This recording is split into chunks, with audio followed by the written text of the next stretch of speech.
Où que tu sois dans le monde, mon ami, je te passe mon bonjour. Ici la Belgique vous salue les amis, où que tu sois mon ami, quoi que tu fasses et de quel parti que tu sois, de quel camp que tu sois, je m'en fous. Je te passe mon bonjour et j'espère que tu vas bien. On est reparti aujourd'hui les amis avec quelques vidéos encore très intéressantes les amis. L'ambassadeur du Pakistan à l'ONU les amis, extraordinaire. Il s'appelle exactement Asim Ahmad. Il a dit ceci. L'attaque contre le Qatar prouve la volonté d'Israël d'éliminer toute option de paix et porte un coup aux efforts médiatiques de Doha. C'est ce que j'ai toujours dit, c'est ce que tout le monde dit, c'est ce qui a déjà été prouvé. Ce n'est pas seulement une attaque contre un État souverain, mais aussi contre la paix mondiale et la diplomatie. Une condamnation ferme du Pakistan devant l'ONU. Le journal Le Soir, les amis, je ne sais pas si je vais le mettre là ou là, je ne sais pas. Je vais le mettre quelque part ici dans l'écran, vous allez le voir. Une mère, en tout cas, dit qu'elle va attaquer Netanyahou en cas de décès de son fils, pour meurtre. Et je vous dis, les parents des otages, vous ferez mieux de commencer à agir encore beaucoup plus fort, parce que c'est dans l'optique de Netanyahou. Ici, les amis, c'est quoi? Je crois que c'est en Chypre. On voit des équipements militaires israéliens dont le système de défense anti-aérienne, le Barak MX, ils ont été repérés à Chypre. Regardez, pendant la nuit. Des habitants ont filmé le convoi masqué et des rapports ont confirmé l'atterrissage d'un avion militaire israélien, un avion de transport militaire israélien à Chypre. Donc sûrement pour embarquer tout ça et pour aller encore continuer à commettre le génocide. Ici les amis, no comment. C'est un peu ma petite partie no comment. Je vous laisse admirer l'art oratoire de Guiraud contre le RN. No comment. Vous êtes là, vous. On vous a pas vu jeudi, collègues de l'extrême droite. Il y avait un vote important, c'était le vote sur le projet de loi de finances. Où étiez-vous? Vous étiez à un anniversaire. Vous préférez manger des pépitos que de voter sur le projet de loi de finances. J'espère que le gâteau était bon. Collègues, laissez-moi simplement vous notifier d'une chose au Rassemblement national. Pour être sérieux, il suffit pas d'avoir des cravates au travail. Pour être sérieux, il faut aussi aller au travail. Les amis, Netanyahou vient de dire haut et fort qu'il n'y aura jamais d'État palestinien. On sait tous pourquoi il le dit. Parce qu'aujourd'hui, il y a de plus en plus d'États, de plus en plus d'opinion publique qui est contre lui. Il sent de plus en plus la menace lui chauffer les fesses. Il le sent. Donc, il prend le devant. Il dit qu'il n'y aura jamais d'État palestinien. Donc, on comprend bien que, au fait, ce n'est plus un problème du 7 octobre. Ce n'est plus un problème des otages. Ce n'est plus ça le problème. On est passé totalement à autre chose. Il dit cet endroit est à nous.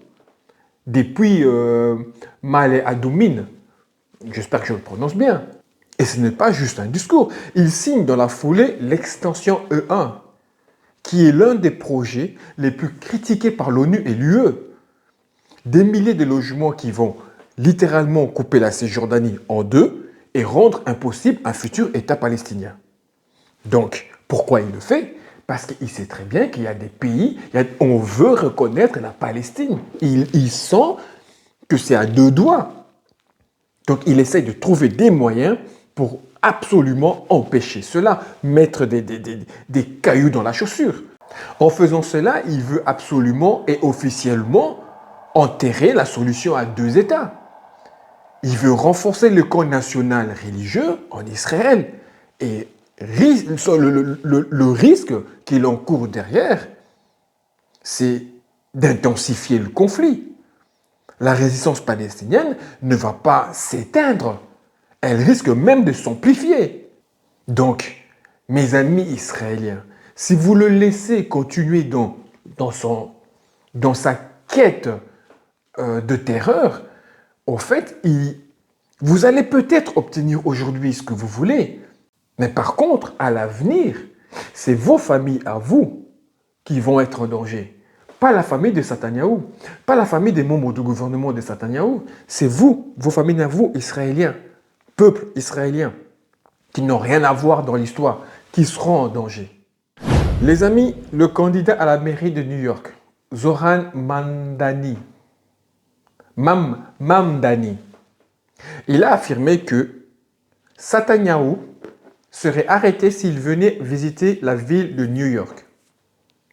Laisse-moi rire. Des gens comme ça, moi, c'est des gens qui m'énervent, tu vois. Parce que les Mamdani, là, le candidat à la mairie de New York, il a déclaré qu'il ferait arrêter Benjamin Netanyahou, d'accord, s'il venait dans la ville une fois élu. Sur le papier, c'est une déclaration choc qui fait le tour des réseaux sociaux. Mais il faut être clair, c'est avant tout un coup électoral. On est bien d'accord. Le Mamdani parle à son électorat pro-palestinien. D'accord? Il surfe sur la colère contre l'Israël pour attirer l'attention et récolter des voix. De l'opportuniste. Moi, des gens comme ça, ils m'énervent. Vous voyez ce que je veux dire? Dans la réalité, un maire de New York, il ne peut pas annuler l'immunité d'un chef de gouvernement étranger. Les États-Unis ne reconnaissent même pas la compétence de la Cour pénale internationale, qui a émis un mandat d'arrêt contre Netanyahou. La police municipale n'a aucun pouvoir pour exécuter ce type d'arrestation, sans décision fédérale. Donc, qu'est-ce qu'il nous raconte, lui? Oui, ça fait plaisir de le dire. Ouais, à New York, si pas à New York, on va l'arrêter. Mais on sait très bien que tu ne pourras pas le faire. Donc, s'il te plaît, cherche d'autres moyens de te faire élire. Le peuple juif est une race supérieure. Oui, nous sommes racistes. Hitler s'est juste trompé sur la race supérieure. Les propos d'un rabbin à l'école Bénéi David, à Élie, en Cisjordanie occupée. Ces vidéos ont été enregistrées dans une école préparatoire pour l'armée pour jeunes religieux, l'école Bnei David de l'implantation d'Élie en Cisjordanie.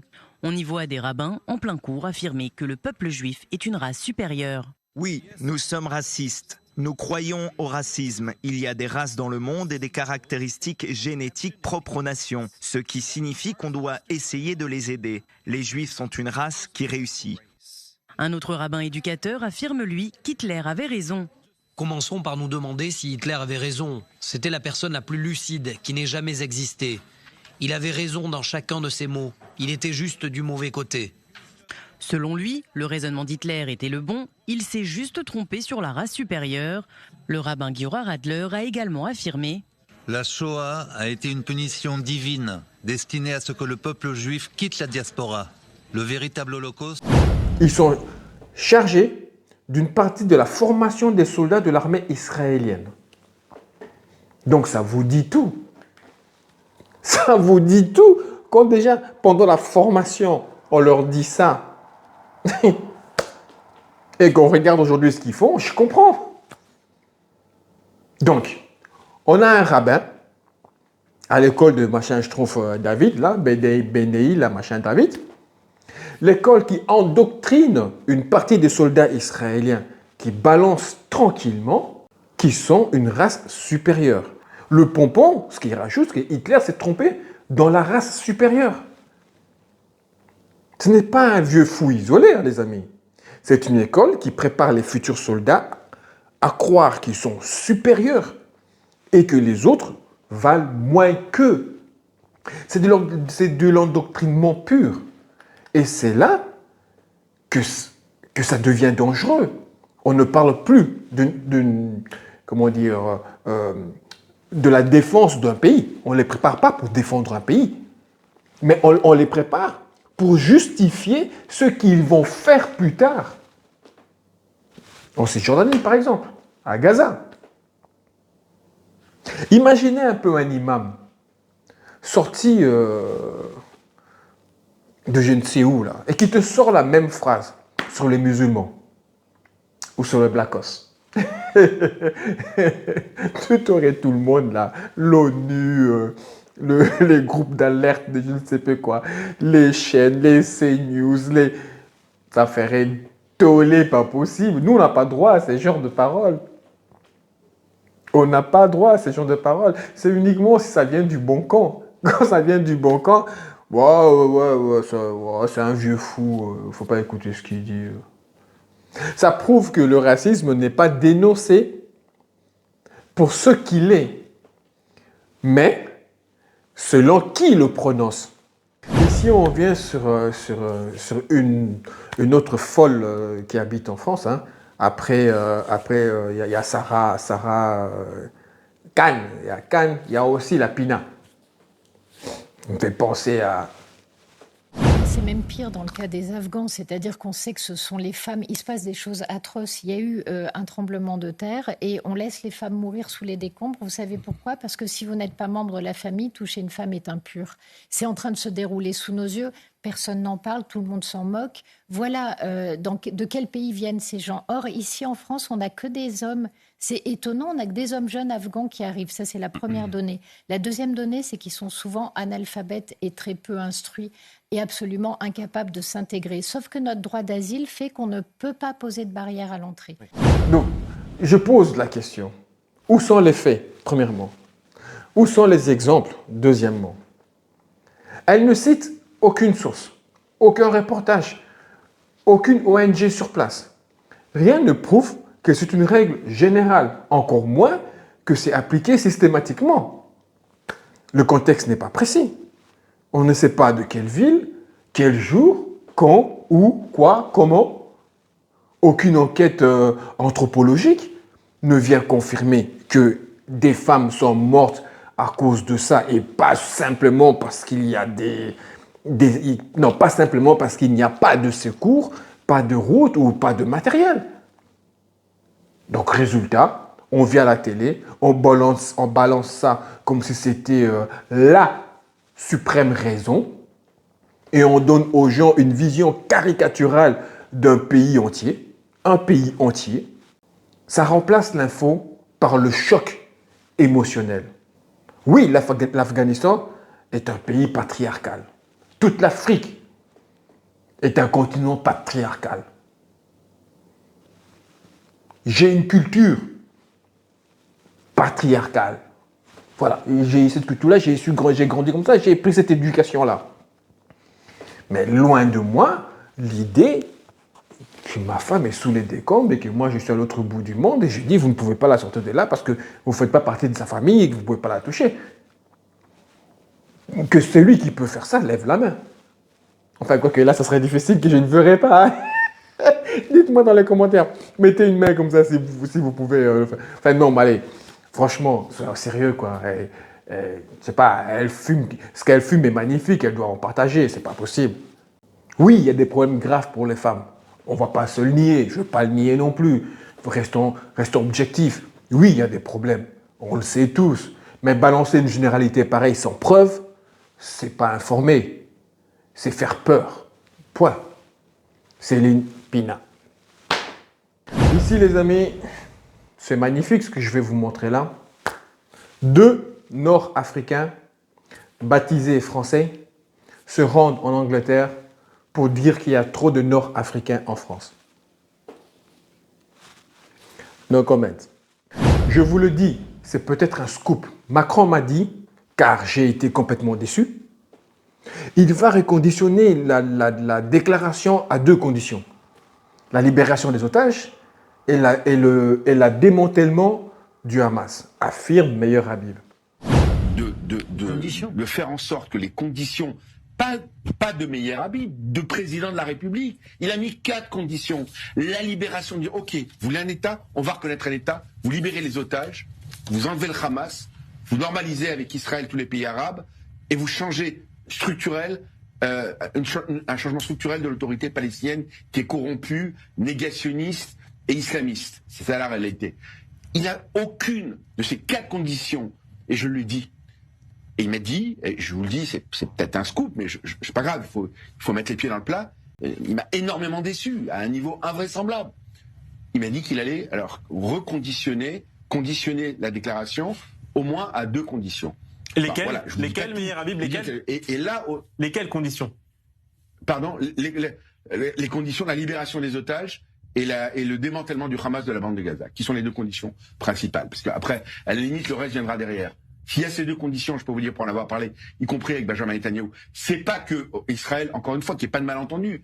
Même avec ces conditions, pour moi, l'État palestinien ne peut être viable que lors d'une confédération jordano-palestinienne, parce que la Jordanie représente 80% du territoire palestinien, parce qu'avant 1923...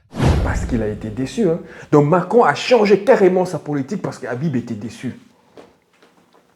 Si ça, c'est pas se donner des grandes aires, je sais pas ce que c'est. Donc, sérieusement, donc si on l'écoute, Macron change la politique entière et étrangère de la France juste pour ne pas décevoir Meyer Habib. Ce genre de récit, c'est du cinéma politique. Il s'invente un rôle central, se met au cœur de l'histoire, il fait croire qu'il a l'oreille de Macron comme personne. En réalité, c'est juste un moyen de gonfler son importance. Et il dit tout son contraire. Il commence par prétendre que Macron avait 4 conditions, si vous écoutez bien la vidéo. Puis il affirme qu'il a reconditionné la reconnaissance à 2 conditions. Donc déjà, contradiction simple et factuelle.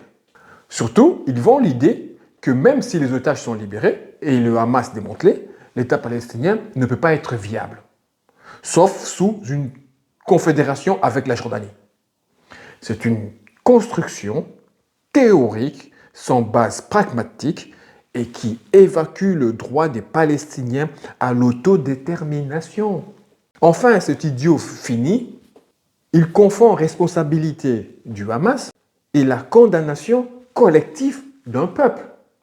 On peut défendre la sécurité d'Israël sans pour autant nier le droit des Palestiniens.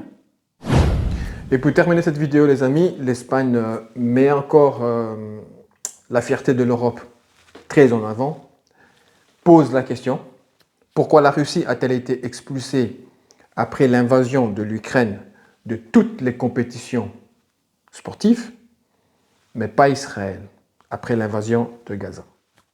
Por una sociedad civil española que se moviliza contra la injusticia y defiende su idea de forma pacífica. Y creo que las organizaciones deportivas deben plantearse si es ético que Israel siga participando en competiciones internacionales. ¿Por qué se expulsó a Rusia tras la invasión de Ucrania y no se expulsa a Israel tras la invasión de Gaza? Voilà les amis, j'espère que vous avez apprécié cette vidéo. J'espère que cette vidéo vous a plu, autant que moi j'ai pris plaisir à partager avec vous et à la faire pour vous. Comme d'habitude, likez, commentez pour donner votre avis et abonnez-vous pour donner de la force à la chaîne, pour ne rien rater aussi sur les prochaines vidéos. On se retrouve très vite pour la prochaine vidéo les amis. D'ici là, paix sur vous.